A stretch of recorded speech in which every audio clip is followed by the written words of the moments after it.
प्रश्न उत्तर के लिए। क्योंकि कई बार क्या होता था कि कार्यक्रम में 9 बजे लाइव चर्चा चलती थी, किसी विषय पर चलती थी, तो कई बार बहुत लंबा हो जाता था, 1.5 घंटे तक कार्यक्रम चला जाता था, 2 घंटे तक भी, पौने 2 घंटे तक गया है।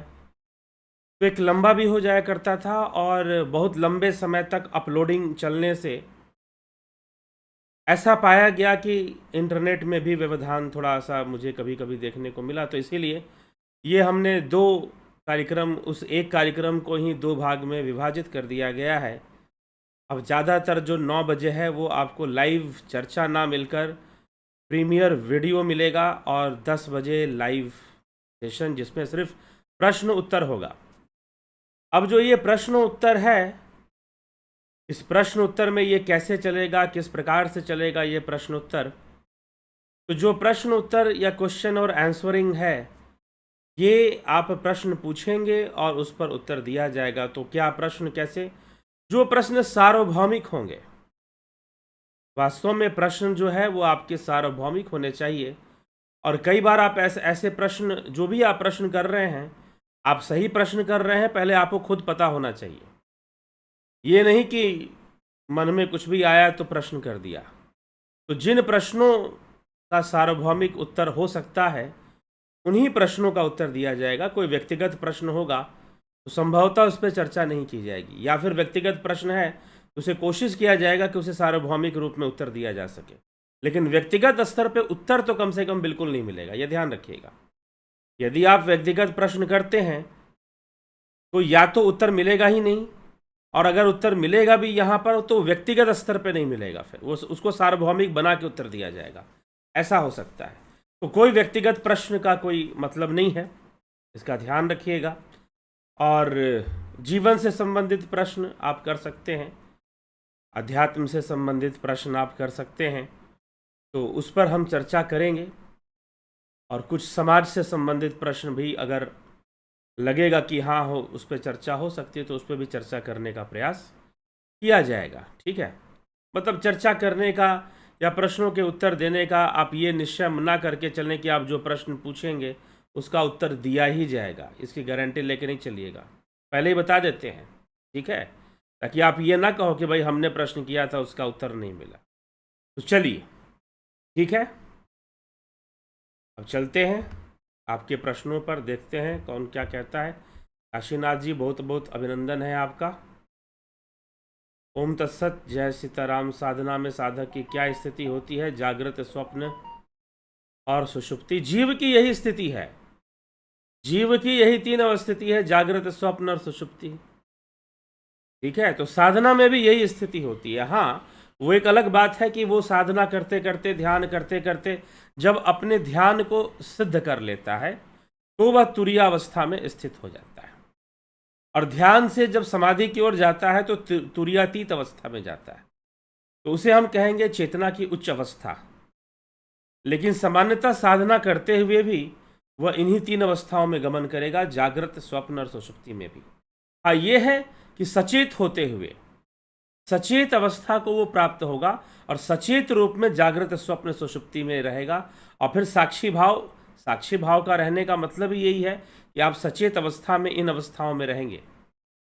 मतलब स्वप्न अवस्था भी शुरू होगी तो वो साक्षी भाव में शुरू होगी, ये इसका कहने का तात्पर्य है। ठीक है, चलिए, तो साधक की स्थिति इसी में होगी। जब वो सिद्ध हो जाएगा तो फिर वो तुरीय अवस्था में जाएगा। राजू पाल जी, कन्हई कुमार जी, दिनेश सोलंकी जी, विशलाल बहादुर सिंह जी, बहुत अभिनंदन है। विपिन भाई रामी, सतीश मास्टर जी, प्रणाम गुरु जी। क्या भक्ति मार्ग पर चलते हुए ज्ञान मार्ग पर भी? ये तो कितनी बार इस पर चर्चा हो चुकी है, ये कोई प्रश्न नहीं बनता है।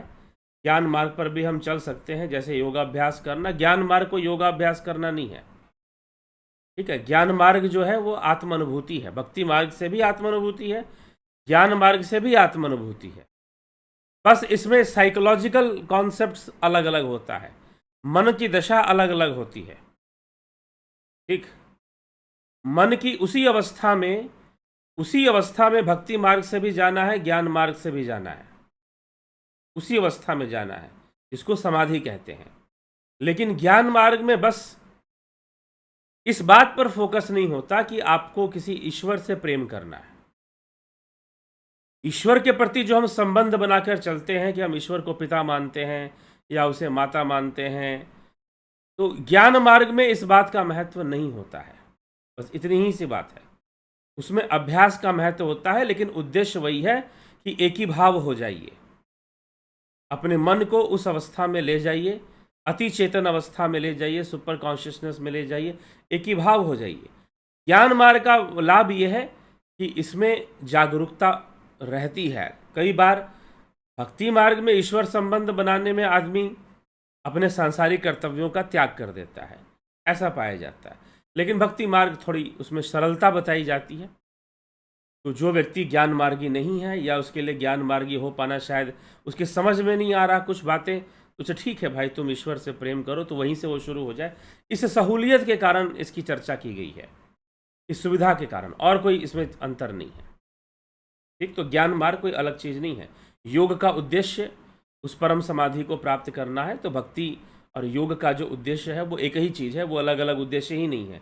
एक उद्देश्य के लिए ही दो कार्य, दो मनोभाव से कार्य किए जा रहे हैं। कार्य भी एक जैसा है, उसमें भी एकाग्रता स्थापित करने का काम है। भक्ति मार्ग में भी, योग मार्ग में भी एकाग्रता स्थापित करने का कार्य करना है, काम एक ही हो रहा है, लेकिन उसके पीछे जो सोच है वो अलग अलग है।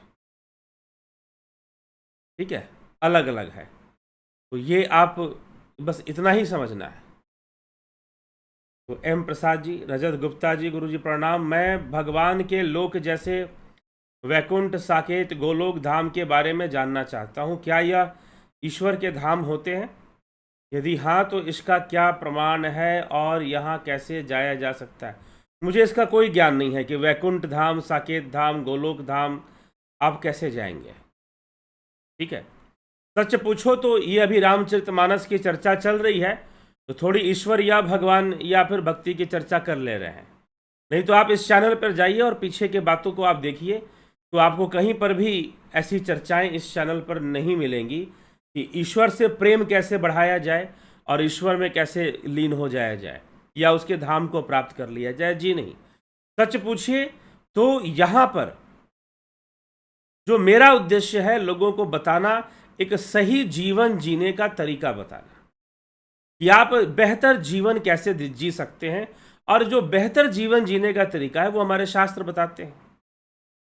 योग शास्त्र यही बताता है, वेदांत सूत्र यही बताते हैं। ठीक है, ईश्वर कैसे मिलेंगे नहीं मिलेंगे, ये क्योंकि यहां पर क्या हो जाता है कि एक अंधविश्वास का पोषण शुरू हो जाता है कि कोई ऊपर बैठा हुआ है। इस बात का पोषण शुरू हो जाता है कि कोई ऊपर बैठा हुआ है। जी नहीं, इस बात का अनेकों व्याख्यानों में मैंने खंडन कर दिया है कि कोई ऊपर बैठा हुआ है या कोई ऊपर वाला है, ऐसी किसी सत्ता पर विश्वास करने का कोई शिक्षा नहीं मिलती है शास्त्रों में। कर्म भी कोई ईश्वर नहीं करवा रहा है, कर्म भी ये प्रकृति ही हमसे करवा रही है, और कर्मों के फल के रूप में ही सुख और दुख की प्राप्ति हो रही है। ठीक है, तो योग क्या है? योग हमारे मन का रहस्य खोलता है, सूक्ष्म शरीर, स्थूल शरीर का रहस्य खोलता है। हमारी संरचना कैसे हुई है, आध्यात्मिक संरचना, पंचमय कोश की चर्चा आ जाती है, फिर विज्ञान की चर्चा आ जाती है, विज्ञानमयी बुद्धि, विज्ञानमयी विज्ञानी और योगियों की चर्चा आ जाती है। तो जीवन को आप बेहतर ढंग से कैसे जिएंगे? भोजन करिए, बहुत अच्छी बात है, खाना खाना चाहिए, लेकिन खाना ऐसा खाइए जो आपकी साधना में सहायक बन जाए। स्वादिष्ट भोजन करना चाहिए, लेकिन ऐसे करिए कि आपकी साधना में सहायक बन जाए। खाना कैसे खाना है ये सीखना है। इसीलिए कई बार इस आध्यात्मिक चर्चा में अक्सर किया करता हूं कि योग करोगे उससे पहले जरूरी है कि भोग करना सीख लो, कि भोग कैसे करना है, क्योंकि भोग करना अगर नहीं आया तो योग भी नहीं होने वाला। ये ध्यान रखिएगा, यदि भोग करना सही से नहीं आया तो योग भी नहीं होने वाला आपसे, क्योंकि जो भोग की शक्ति जब आप पर हावी होगी तो सारी योग की ऊर्जा को नष्ट कर देगी। तो पहले सीख लो कि भोग कैसे करना है, तुम्हें जीवन में रहना कैसे, सोना कैसे, उठना कैसे, ठीक है, खाना पीना कैसे है, कैसे रिश्ते नाते बनाने हैं, बहुत सारी बातें हैं। और पहले के गुरुकुल में ये 25 वर्ष तक इसीलिए बिठा कर रखते थे कि भाई सारी चीज़ें सीख लो, उसके बाद गृहस्थ आश्रम में प्रवेश करो, फिर जो करना है, ज़िंदगी जीना है, जियो जैसे जीना है। तो ऐसी बहुत सारी बातें हैं। तो जीवन और जो है, जब तक हम मुक्ति कैसे होगी, जीवन कैसे होगा, तो जिन शास्त्रों को मैंने पढ़ा है, ब्रह्मसूत्र हो गए, योग सूत्र हो गए, आपके जो है विवेक चूड़ामणि हो गई, और हमारे जो कुछ तंत्र शास्त्र हो गए उसकी भी चर्चा हम कर चुके हैं, श्रीमद् भगवद गीता हो गई, तो उनमें इन लोगों का कहीं जिक्र नहीं आता है कि गोलोक धाम कहाँ है, साकेत कहाँ है, ये कहाँ है। तो मुझे इसकी कोई जानकारी नहीं है, और इसमें मुझे ऐसा कहने में कोई हिचक भी नहीं है, कोई लज्जा भी नहीं है कि मैं गोलोक धाम के बारे में नहीं जानता। मुझे जानने की इच्छा भी नहीं है, आई एम नॉट इंटरेस्टेड। ठीक है, तो ये चीज है।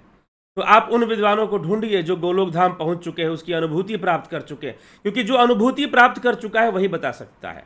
और जो बस अंधेरे में तीर मार रहा है कि हाँ ऊपर कुछ है, ऊपर कुछ है, ऊपर कुछ है, तो भैया वो खतरनाक रास्ता है। फिर मैं यही कहूँगा कि ऊपर कुछ है। तो यही है कि वो एक अलग विचारधारा हो जाती है फिर। तो इसीलिए जो मूल शास्त्र है हमारे, आप वेदों को जाएंगे, आगम शास्त्रों में जाएंगे, तो जो बातें हैं उन पर पूरा ध्यान इस बात पर है, अंडरस्टैंड द प्रकृति, नेचर को अंडरस्टैंड कीजिए। सबसे पहले प्रकृति को समझिए कि प्रकृति कैसे काम कर रही है, छोटे मोटे ऊपर से नहीं, अंदर से, भीतर से। प्रतिक्रिया, एक्शन एंड रिएक्शन, यही प्रकृति है। प्रतिक्रिया, प्रकृति, कृति और प्रकृति, तो यही प्रकृति है। आप इस प्रकृति को बेहतर तरीके से जितना समझेंगे उतना ही योग मार्ग में सहायता मिलेगी आपको, उतना ही योग मार्ग में सहायता मिलेगी, ध्यान रखिएगा। योग मार्ग में उतना ही नहीं तो कभी आपको लगेगा कि बड़ा अच्छा योग चल रहा है, बड़ी अच्छी, हम तो समाधि में जाने वाले हैं लग रहा है, लेकिन ये प्रकृति कौन सा चाल चल के फिर से नीचे खींचेगी बताना मुश्किल है।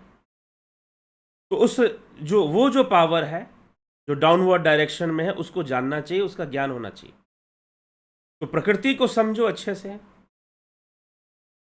स्पंदन को समझो, जो स्पंदन चल रहा है, जो वाइब्रेशन चल रहा है हमारे चारों तरफ,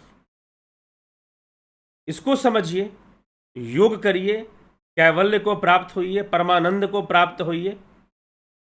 ये चर्चा जो है इसको हम यहाँ पर कर रहे हैं। बाकी आपको कुछ चर्चा करना है तो बहुत सारे चैनल हैं जो गोलोक धाम की चर्चा करते हैं और कई धामों के बारे में बताते हैं, कई खंडों के बारे में बताते हैं। यहाँ तो हम अखंड की चर्चा करते हैं, ठीक है ना, अखंड। जब कोई खंड नहीं, तो कई खंडों की भी लोग चर्चा करते हैं। ठीक है, आप जाइए, उनके पास उसकी थ्योरी है, आप अभ्यास कीजिए, वो आपको अनुभव करा सकते हैं। तो अनुभूति से ही कोई चीज़ प्रमाणित होगी, अनुभूति से ही ज्ञान होगा, मात्र सुनने और पढ़ने से तो ज्ञान नहीं होगा।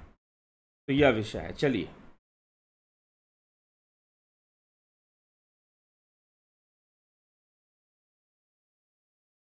भक्तिमयी मीराबाई के अनुसार साधन मार्ग में आने वाली कठिनाइयों तथा इनका निवारण, कोई अलग फिलॉसफी लेके आई थी क्या मीराबाई? मीराबाई कोई अलग सिद्धांत लेकर आई थी, कोई अलग फिलॉसफी लेकर आई थी? तब हम वो चर्चा करें, ठीक है। और जो रही बात चर्चा की मीराबाई के अनुसार, तो मीराबाई के अनुसार अभ्यास ही एकमात्र साधन था कि प्रैक्टिस में लगे रहिए, निरंतर अभ्यास में लगे रहिए, यही एक उपाय है, दूसरा कोई उपाय नहीं है। हाँ, कोई मीराबाई बन जाता है, कोई विवेकानंद बन जाता है, तो एक जन्म में नहीं बन जाता, कई जन्मों की साधनाएं होती हैं। और यही वास्तविक संपदा है, यही वास्तविक दौलत होती है। क्योंकि बहुत दौलत कमाकर भी आदमी सुखी जीवन नहीं जी पा रहा, तो कैसे ये निश्चय किया जाए कि सही असली दौलत क्या है? तो मीराबाई के पास वो धन था, उसी को उन्होंने कई भाषाओं में धन की चर्चा, आध्यात्मिक धन की चर्चा बहुत मिलती है मीराबाई की वाणियों में। तो ये विशेषता है। और वो कोई जब अलग सिद्धांत ही नहीं था, तो उनका कोई अलग फिलॉसफी नहीं थी कि भाई कुछ अलग से कुछ आ जाए। इसीलिए मैं नहीं बोलता हूँ कबीर के ऊपर तुलसी, क्योंकि वही बात निकलनी है जो उपनिषदों में लिखा गया है, और वहाँ ज़्यादा क्लियर करके लिखा गया है। यहां कलयुग के माहौल के हिसाब से लिखा गया है, जो समय चल रहा है। ज्यादा स्पष्ट भाषा में कई बातें लिखी गई हैं, तो इसीलिए सीधा मूल शास्त्रों पर ही अनुसंधान चलता है। हाँ ठीक है, मीराबाई हैं और संत लोग हुए हैं तो वो बताते हैं। जीवन से संबंधित प्रश्न। गुरुजी, हमारा सनातन धर्म का इतिहास कितना पुराना है? जब से मानव है धरती पर तब से है। जब से धरती पर मानव, और मानव जब से जीवन पर अनुसंधान कर रहा है, जीवन पर अनुसंधान कि जीवन को कैसे जिया जाए और जीवन को कैसे बेहतर बनाया जाए, कैसे मृत्यु पर विजय प्राप्त हो, कैसे जीवन की सफलता हो, कैसे मोक्ष हो, कैसे बंधन मुक्ति हो, और बंधन मुक्ति की आवश्यकता क्या है। आवश्यकता तो है, क्योंकि मनुष्य अनेकों व्याधियों से ग्रसित रहता है। शरीर के बंधन है, मन के बंधन है, इंद्रियों के बंधन है, अनेकों बंधन है और अनेकों विवशताएं हैं जीवन के अंदर, अनेकों मजबूरियां हैं। तो मनुष्य जब अपने जीवन पर अनुसंधान करना शुरू कर दिया, उस समय से सनातन धर्म है। ठीक, तो ये चीज है। तो इसके लिए हजारों लाखों गिनने का काम नहीं करना चाहिए। प्रणाम मनीष जी, मुझे बचपन से सपने देखते समय याद आ जाता है कि मैं सपना देख रहा हूँ। जब कभी भूत का सपना आता है तो मैं डरता नहीं था, पर जैसे जैसे बड़ा हुआ तो अब यह नहीं रह जाता है। चलिए ठीक है, बचपन में जो सपने आते हैं उनका संबंध हमारे पिछले जन्मों से भी होता है। हमारे अवचेतन में बहुत सारी चीजें पड़ी हुई हैं, कई बार वो स्वप्न में आती हैं। गुरुजी, आपने मनोरोग इलाज के बारे में बताया, उसके लिए बहुत बहुत धन्यवाद। क्या लीवर आदि रोगों में मिट्टी पट्टी यूज़फुल होगा? जी बिल्कुल होगा, लीवर के लिए। ठीक सूरज जी, बिल्कुल। मिट्टी की पट्टी जो होती है, बैंडेज, सॉइल बैंडेज जो है वो कर सकते हैं आप। मड बैंडेज बोलते हैं उसको, तो वो कर सकते हैं।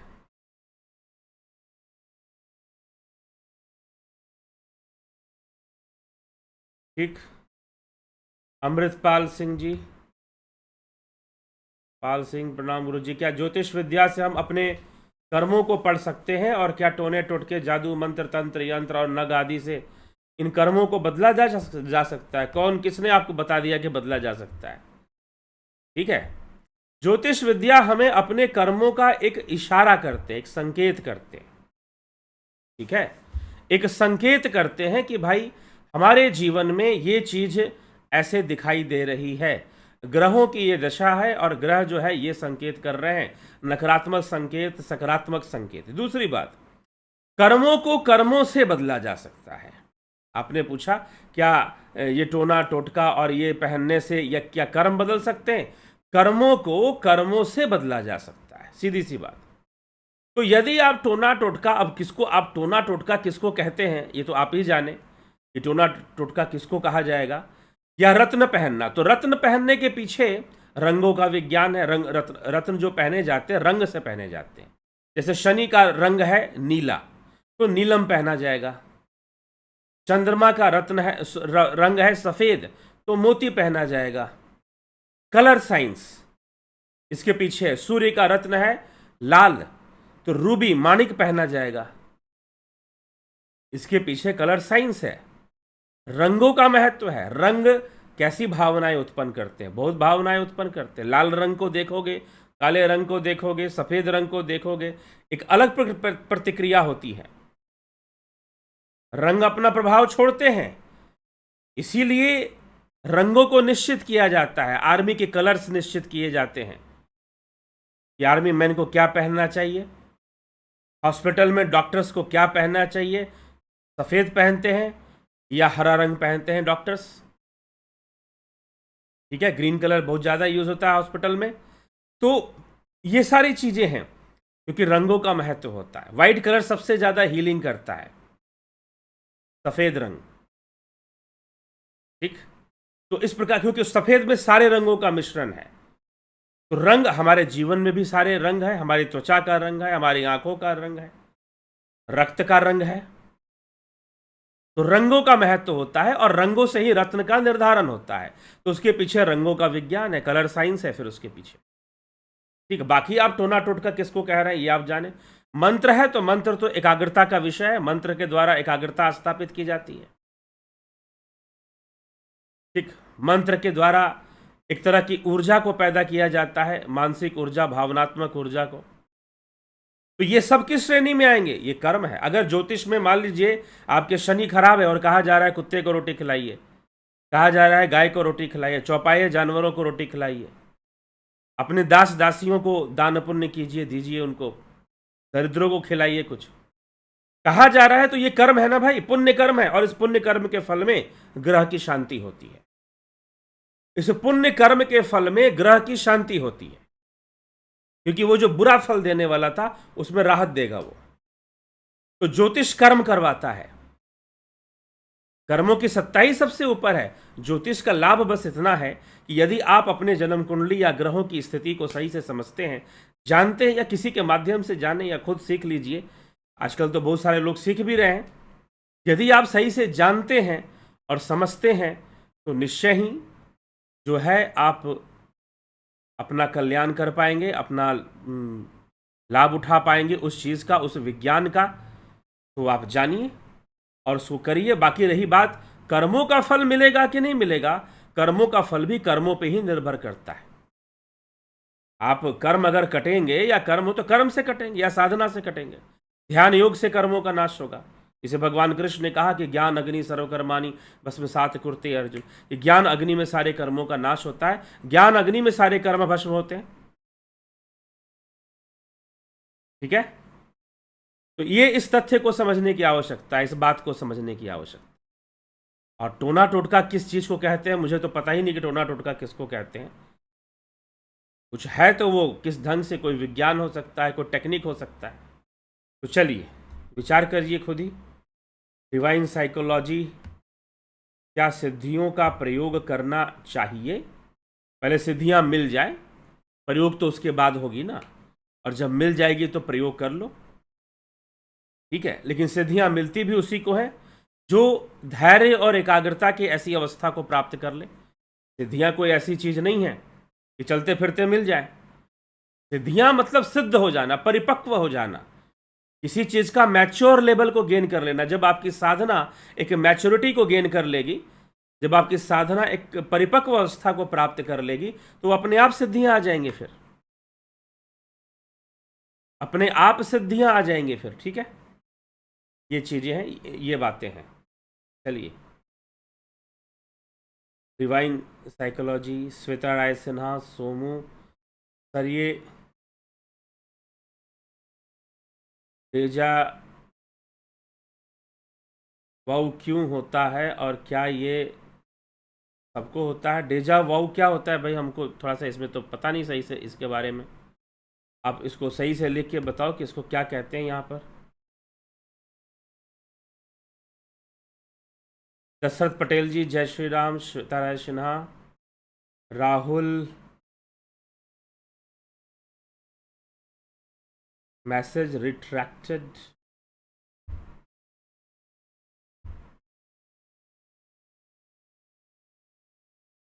ठीक है,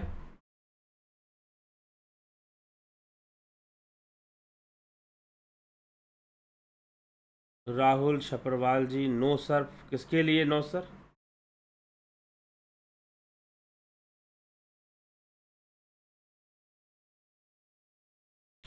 ध्यान साधना करते हुए एक समय ऐसा महसूस होता है कि समय रुक गया है। यह ठीक है या गलत है? कोई तकलीफ है आपको? अगर तकलीफ नहीं है तो ठीक ही है, फिर गलत तो नहीं लग रहा है सुनकर। ये तो बहुत अच्छी अनुभूति है कि आपको लग रहा है कि समय रुक गया है। ये बहुत ही अच्छी अनुभूति है कि आपको लग रहा है कि समय रुक गया है। तो वेरी नाइस, नो प्रॉब्लम। इसमें बुराई क्या है अगर ऐसा लगता है तो?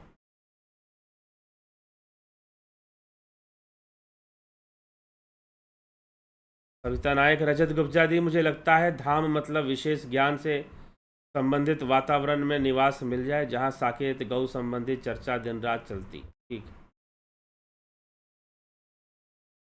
संजय केदार, जब स्वप्न अवस्था में हर चीज सत्य महसूस होती है और वैसे महसूस करने वाले हम स्वयं होते हैं, उसी तरह से जागृत अवस्था में कौन करता है जब हम मानते हैं कि यह सब भ्रम है। जागृत अवस्था में भी वही महसूस करता है जो स्वप्न अवस्था में कर रहा होता है। जागृत अवस्था में भी वही महसूस करता है जो स्वप्न अवस्था में कर रहा होता है। कोई अलग एंटिटी नहीं है।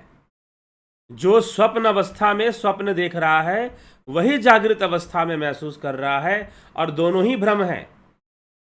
स्वप्न भी भ्रम, जागृत भी भ्रम, ऐसा ही समझो। हाँ, लेकिन प्राकृतिक सिद्धांत के अंतर्गत जो चीजें हैं वो एक सिस्टम में है। भ्रम होते हुए भी उनका सिस्टम है। ये आपको इस पे विचार करना है। ठीक। तो वेदांत सूत्र के अनुसार दोनों को ही भ्रम माना गया है, क्योंकि जागृत अवस्था में आप इंद्रियों के कारण सब कुछ देख रहे हैं, तो इंद्रियों के कारण ही चीजें क्रिएट हो रही हैं। वासु राजपूत, आपके मुंह से भक्ति और ज्ञान की चर्चा सुनकर बहुत से संशय दूर हो गए हैं। आप दानी हो। राम राम जी, राम राम जी। श्वेता राय, क्या शरीर में वायु कफ पित्त का बैलेंस हो सकता है या किसी एक की प्रधानता हमेशा होती है? जी हाँ, वायु कफ पित्त जो है ये हमारे शरीर में बनते रहते हैं, बढ़ते रहते हैं, और कई बार जब ज़्यादा हो जाते हैं तो बीमारियां पैदा करते हैं। जब ज़्यादा हो जाएंगे तो वो डिजीजेस क्रिएट करेंगे, वो एक हमें इम्बैलेंस लेवल पे ले जाएंगे। जब सही मात्रा में होंगे तो वो ठीक काम करेंगे, हमारे लिए आनंद का काम करेंगे, हमारे लिए सुख का काम करेंगे। लेकिन जब ज़्यादा हो जाएंगे तो डिजीज़ का फॉर्म लेना शुरू कर देंगे, बीमारी का रूप। ये आयुर्वेद का बेसिक सिद्धांत है ये, कि कफ वित्त और जो वात है, जब ये डिस्टर्ब होंगे, इनका बैलेंस डिस्टर्ब होगा और कोई ज़्यादा बढ़ेगा घटेगा तो फिर वो प्रॉब्लम क्रिएट करेगा। ठीक है, बीमारी पैदा करेगा। ये चीज़ है। तो बैलेंस हो सकता है? जी हाँ, बैलेंस हो क्या सकता है। हमें एक ऐसा लाइफ स्टाइल अपनाना पड़ेगा जिससे कि बैलेंस में हो जाए, बैलेंस में रहे। एक देखिए, एक अब इसमें क्या है कि एज फैक्टर है, कि एक एज तक, 25 साल की एज तक, 22 साल की एज तक हमारी बॉडी ग्रो करती रहती है, हाइट बढ़ती रहती है हमारी, तो उतना हमें पता नहीं चलता है। खाना पीना जो भी है सब नॉर्मली, हाँ ठीक है, कोई रेयर केस है कि कोई बचपन से ही बीमार है, लेकिन जो नॉर्मल हैं वो सब लोग 25-22 साल तक हेल्दी रहते हैं, और जो है कोई बहुत विशेष बीमारी उनको नहीं होती है, और जो भी खाते हैं पचता है, डाइजेस्ट होता है, अच्छे चलता है। लेकिन उसके बाद जो ग्रोथ है, जो हाइट है, वो बढ़नी बंद हो जाती है। जब हाइट बढ़नी बंद हो जाती है तो फिर धीरे धीरे आप जो है खाते, आपकी जो फूडिंग हैबिट है वही रह जाती है, और बॉडी का जो ग्रोथ है, जो हाइट है, वो बढ़ना बंद हो जाता है, तो टॉक्सिक्स बनने शुरू हो जाते हैं। फिर जल्दी जल्दी कफ का संतुलन बिगड़ेगा, जल्दी जल्दी वायु का संतुलन बिगड़ेगा। हाँ ठीक है, एक वेदर का भी असर होता है कि मौसम ठंडा है तो वहाँ पर कफ वृत्ति ज़्यादा बढ़ जाएगी, कहीं ज़्यादा मौसम गर्म है तो पित्त वृत्ति बढ़ने की संभावना ज़्यादा रहेगी फिर। ठीक है, तो ये सारी चीज़ें तो भी साथ में चलती हैं। तो इसलिए हाँ, हम जहाँ पर भी हैं, जिस अवस्था में भी हैं, हमें ऐसे प्रैक्टिसेस करनी चाहिए जिससे कि हम कफ को अपने कंट्रोल में रखें, वायु को अपने कंट्रोल में रखें, पित्त को कंट्रोल में रखें, ज़्यादा ना बढ़ने दें। ठीक है, तो ये प्रैक्टिसेस हमें करनी चाहिए। वही नेचुरोपैथी, योग अभ्यास में जो चीज़ें कुछ बताई जाती हैं, और नेचुरोपैथी प्राकृतिक चिकित्सा का कोर्स चलता है, ऑनलाइन कोर्स चलता है प्राकृतिक चिकित्सा का, 14 मई से शुरू हो जाएगा।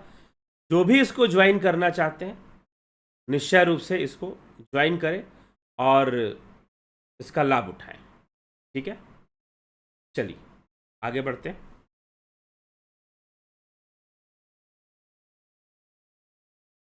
सूरज जी, रजत गुप्ता जी, गुरु जी, क्या सूक्ष्म शरीर लिंग शरीर के विलय होने पर मोक्ष कैवल्यम होता है? जी हाँ, मोक्ष जीवन मुक्ति के बाद जीव का क्या लक्ष्य होना चाहिए? सूक्ष्म शरीर कैवल्य होने पर मोक्ष होता है। जी हाँ, बिल्कुल सही समझ रहे हैं। सूक्ष्म शरीर में ही सारे कर्म संस्कार हैं। वास्तव में सूक्ष्म शरीर कि ही इस स्थूल देह का प्रयोग करते हुए कर्म करता है। ठीक है, इस स्थूल देह का प्रयोग करते हुए सूक्ष्म शरीर ही कर्म करता है।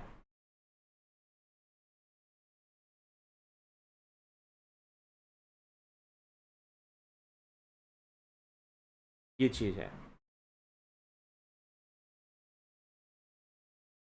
तो सही बात है, सही समझ रहे हैं सोमू। जो घटना सच में घटे उसका सपना पहले आ जाना, ये क्या होता है? जी हाँ, होता है। कई बार लोगों के साथ ऐसा होता है कि सपना पे, हाँ, किसी किसी के साथ ज्यादा होता है, लेकिन कई बार ऐसा होता है। स्मिता सावंत जी, जी नहीं, कोई तकलीफ नहीं, बहुत अच्छी बात है, साधना करते रहिए। मनीष जैन जी, भूत प्रेत भी क्या मानसिक रोग है या कोई और? मतलब भूत प्रेत मानसिक रोग होने का क्या मतलब? भूत प्रेत कोई मानसिक रोग है, ये कैसे मतलब कहा जाए कि मानसिक रोग है?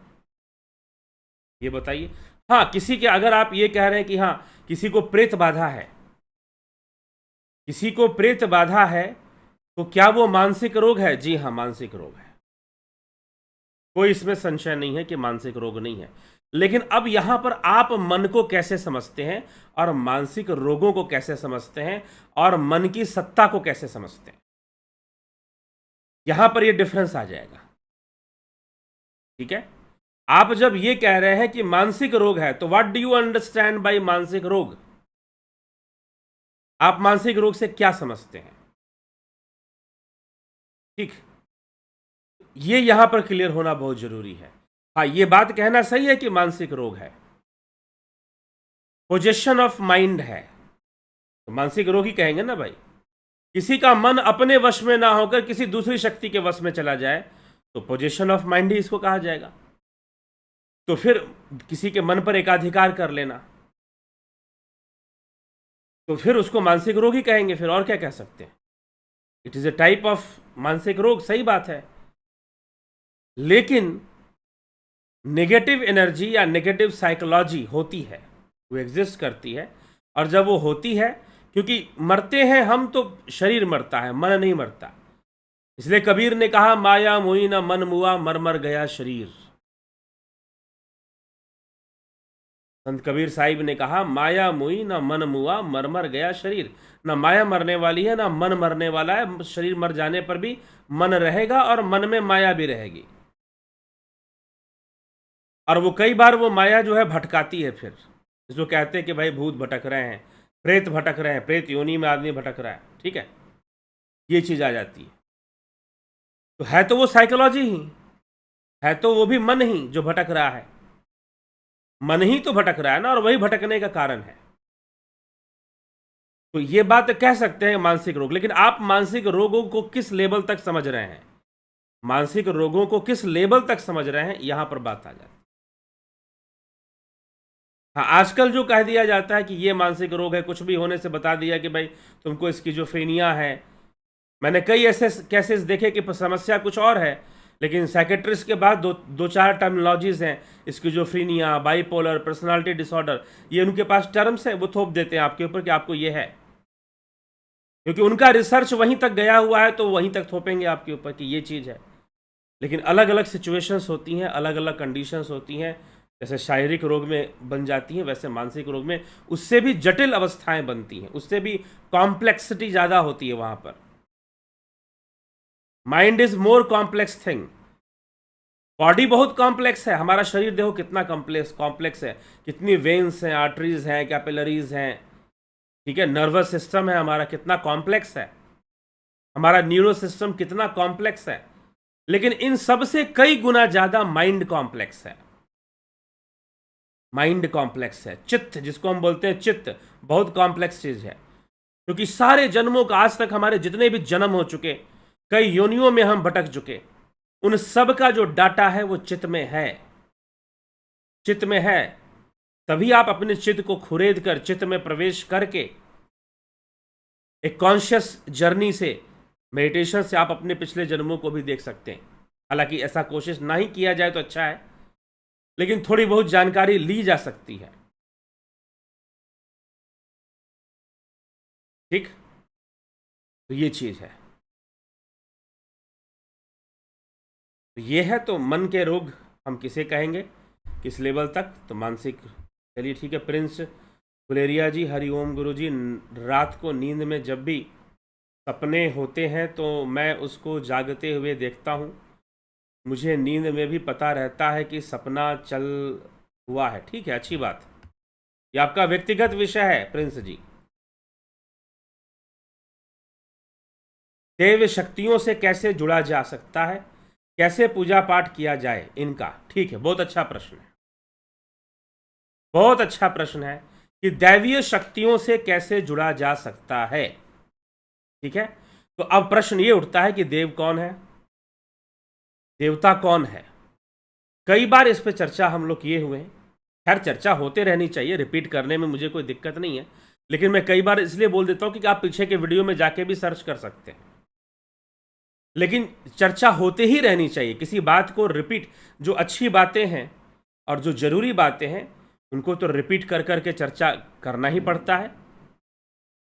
तो दैवीय शक्तियों से पहले हम समझे कि देवता कौन है, देव किसको कहते हैं। देव कहते हैं वो संपूर्ण शक्तियां प्रकृति की। इसीलिए वेदों ने देवताओं को 3 भाग में बांटा है। कौन कौन से भाग, पृथ्वी, अंतरिक्ष और आकाश। ओम द्यौ शांति, पृथ्वी शांति, अंतरिक्ष शांति, राप शांति, ओकदय शांति, वनस्पतय शांति। ये क्या है, वनस्पति देवता है, औषधि भी देवता है। हमारे जीवन को सपोर्ट करने वाली, लाइफ सिस्टम को सपोर्ट करने वाली जितनी भी चीजें हैं, जितने भी पावर्स हैं, वो सभी देवता में आएंगे, वो सभी देवता में आएंगे। ठीक है, अब विषय आता है कि उन दैवीय शक्तियों को हम ज्यादा अपनी ओर आकर्षित कर सकें, उनको और हम अपने जीवन में उतार सके, विशेष रूप से हम उनको उतार सके। तो इसके लिए हमें कुछ करना पड़ेगा, उन दैवीय शक्तियों का सम्मान करना पड़ेगा। और उनके सम्मान करने का और उनको दान करने का जो तरीका है उसी को कहते हैं हम पूजा, या यज्ञ कहते हैं, यज्ञ कहते हैं। ठीक, उसी को कहते हैं कि उन दैवीय शक्तियों का आप सम्मान कीजिए, अब उनका सम्मान और उनका दान कीजिए। तो हवन के माध्यम से हम देवताओं का दान करते हैं, जो अति सूक्ष्म है, जो अति सूक्ष्म देवता है, अति सूक्ष्म शक्तियां हैं। जैसे हमारी प्राण शक्ति है, प्राण को भी देवता माना गया, इंद्रियों को भी देवता माना गया है। और पंच तत्व जिसमें कि इंद्र आ जाते हैं, वायु देव हैं, अग्नि देव हैं, अष्ट देवता आते हैं। रुद्र को भी देवता कहा जाता है, ब्रह्मा विष्णु भी देवता कहे जाते हैं। तो ये संपूर्ण शक्तियां हैं, जो दैवीय शक्तियां, जो हमारे जीवन को चला रही हैं, वही दे रही हैं, तो हम चल रहे हैं। और वो सब प्रकृति के ही सूक्ष्म अंग हैं, जो मंत्र रूप में है, भाव रूप में है। जैसे कि विद्या की देवी है। आप एक बात बताओ, आप नई नई गाड़ी खरीदते हो, नई नई गाड़ी खरीदते हो, मंदिर पे चले जाते हो पूजा करवाने के लिए। क्यों चले जाते हो, वो गाड़ी भी देवता है। उसके अंदर हम देव भाव को स्थापित कर देते हैं और उसकी पूजा करते हैं। गाड़ी को तिलक लगाएंगे, गाड़ी में हम कोई भी हनुमान जी, देवी या शिव जी का लोग फोटो लगाते हैं गाड़ियों में, एक स्टैंड पर पूजा करेंगे, क्योंकि वो हमें दे रहा है। इसलिए विद्या की देवी है। धन भी देवता है, क्योंकि धन के बिना जीवन कैसे चलेगा। तो अब इनकी पूजा एक यज्ञ के माध्यम से, हम मंत्र जाप से एक भावना को प्रसारित करते हैं, इन सब चीजों के प्रति एक सम्मानजनक भाव। और फिर साथ ही साथ औपचारिकता करेंगे तो कुछ लाभ नहीं होने वाला है। जीवन के कर्म में सभी दैवीय शक्तियों का सम्मान और उनका सदुपयोग करना, जल की बर्बादी नहीं करना, वनस्पति को नुकसान नहीं पहुंचना। अब एक बात बताओ, भगवान कृष्ण ने गोवर्धन पूजा शुरू करवाई थी कि नहीं करवाई थी? क्यों शुरू करवाई थी? इंद्र की पूजा होती थी, इंद्र की पूजा बंद की और कहा कि भाई गोवर्धन जी की पूजा करो, क्योंकि गोवर्धन जी के कारण बारिश होती है।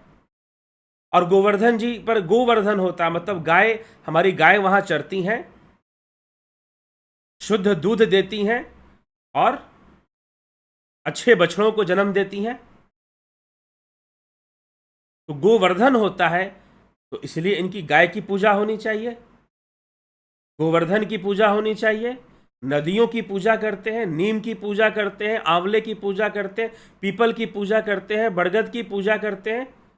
सब औषधीय गुणों से भरे हुए हैं।